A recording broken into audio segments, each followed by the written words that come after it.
In today's video, I'm going to teach you how to duplicate a page on Webflow. Whether you're creating a site from scratch or simply updating an existing one, Webflow provides a seamless experience for web design.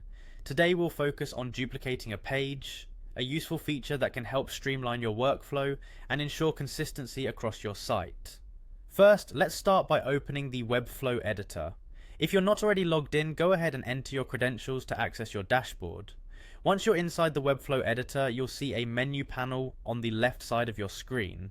This panel is your gateway to managing different elements of your site, including pages, styles, and settings. Now, click on the Pages tab located in this menu. This will bring up a list of all the pages currently available in your Webflow project.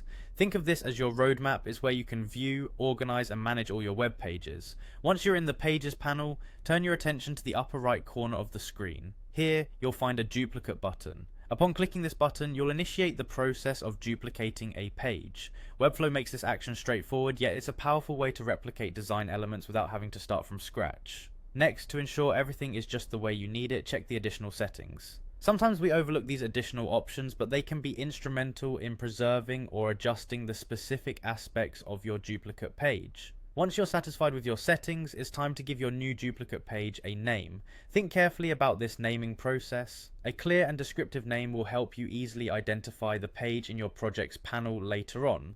Webflow will prompt you to type in the name, so take a moment and choose one that makes sense for its purpose. Now, with your new name in place, click Create. This action will officially duplicate the page and add it to your list of available pages within the project. It's a seamless task that puts a copy of your original page right at your fingertips, ready to be edited, designed, and repurposed as needed. Finally, with your new page created, it's time for the last step, publishing. Click on the Publish button within the Webflow interface. After that, select Publish to selected domains. Make sure your new page is visible and functioning correctly on your website, and there you have it, your duplicate page is now live. Congratulations!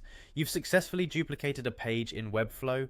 This process not only saves you time, but also ensures continuity in your design.